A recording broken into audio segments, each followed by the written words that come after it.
What is it that you want to do with your one wild and precious life?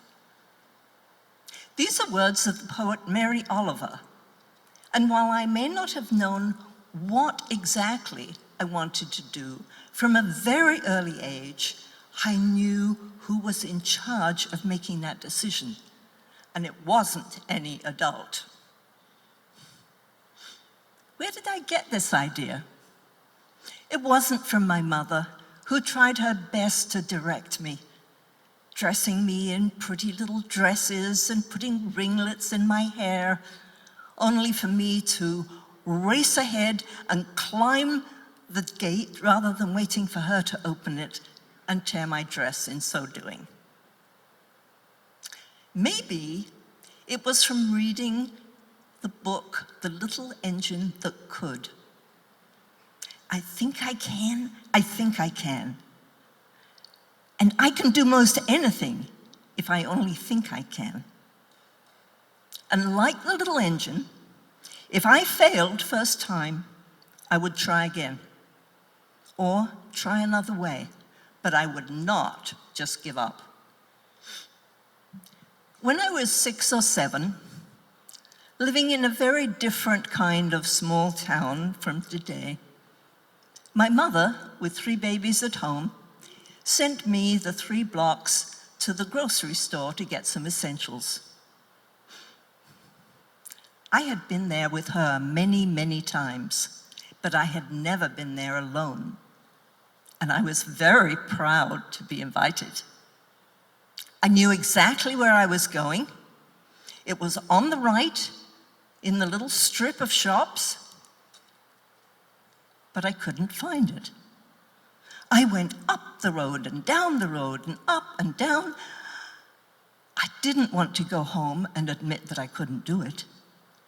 Finally, I thought to myself, try another way. And I asked a passerby if she could direct me. And I went home far more triumphant than if I'd found it first time. From my history of falling out of trees and other such great adventures, my frequent experience of hospitals had taught me that I would like to be a doctor, even though neither of my parents had been to college. So, at the age of 10, against my teacher's advice, I arranged to take the entrance exam to the local grammar school, which would lead to college. I had to go on a strange bus to a strange school and take a test that I had not been trained for. Not surprisingly, I failed. But I had learned a lot from the experience, and the next year, when a similar test was offered, I passed. My next dramatic failure was when I failed to get into medical school. In England, the first 2 years of college happen still in high school, and then one applies directly to, in my case, medical school. A letter from your school principal is included with the application. However, my need to be the one that's always in control of my life was often seen by adults as rebellious behavior. And my principal chose not to write me a letter, citing her belief that I was not suitable medical school material. Well, I wasn't going to let her decide my life. And I applied anyway. Not surprisingly, I didn't get any offers.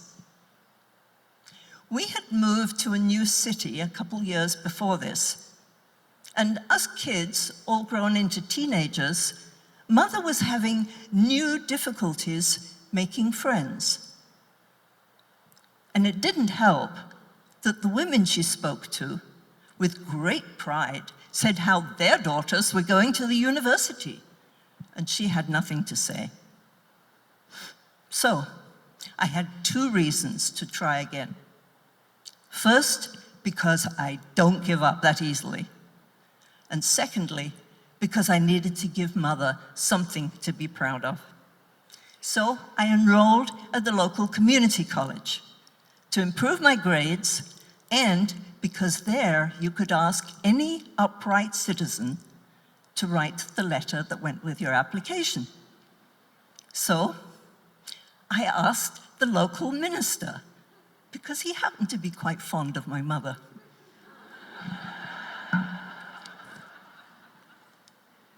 And just to be sure that Mother would have something to talk about, I applied for voluntary service in Africa also.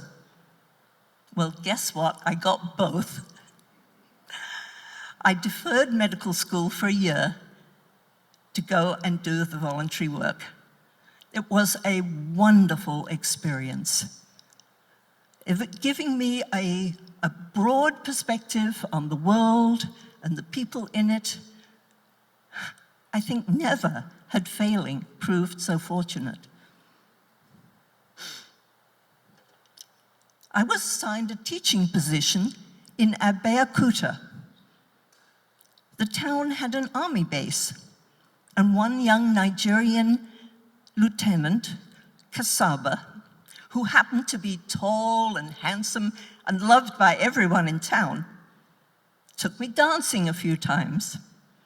Then he was told that he needed to go to England for 2 weeks training. Missing Mother, I asked him, would he go and visit her while he was there? Naively, not considering what he or my mother would interpret from this. Oh boy, did I have a lot of explaining to do to both of them. That medical school, not marriage, was in my future plans. I came home and enrolled in medical school. But the path of life is never straight. After a couple of years of medical sciences, I found that research and learning were of more interest to me than practicing medicine. My mother was heartbroken. What mother doesn't want a physician for a child? But I chose a PhD in biochemistry, and I have never looked back. Did I scrape through and almost fail at times?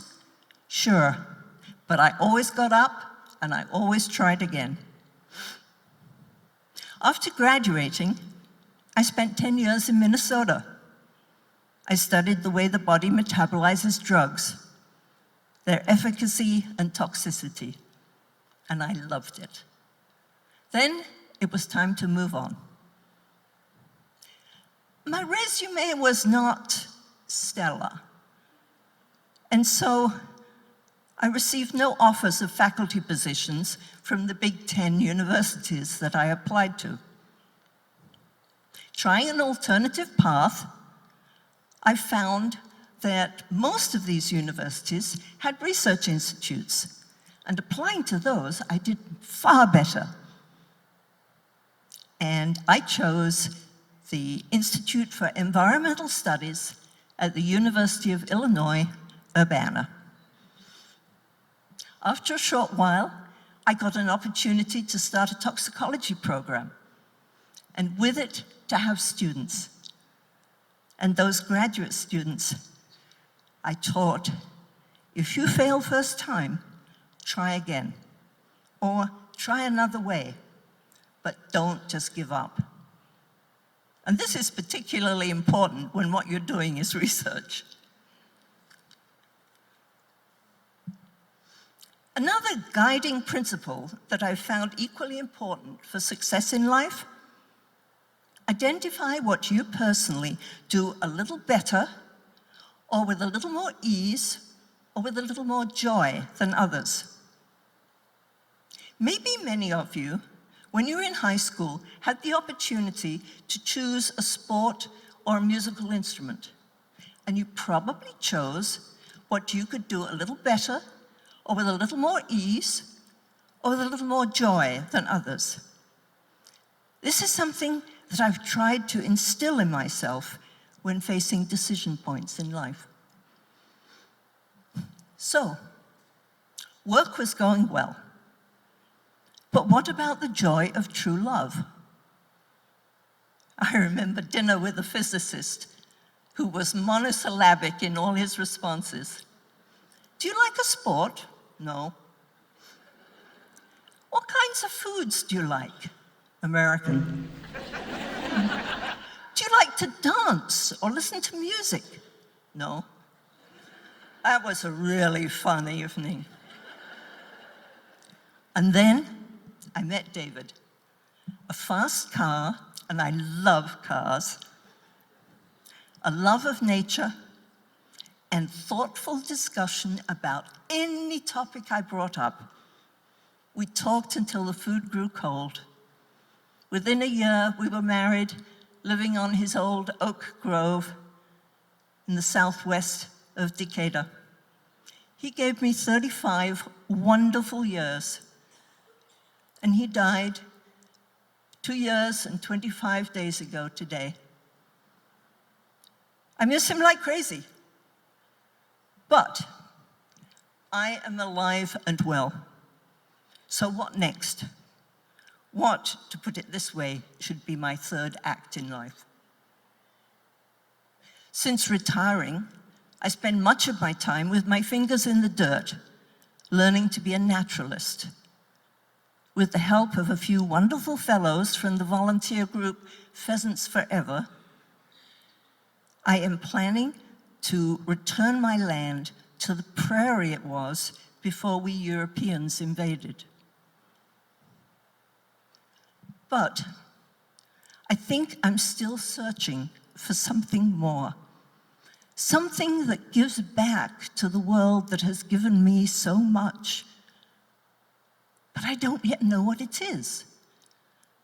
Having always known exactly what I wanted to do, this is a really unique situation for me.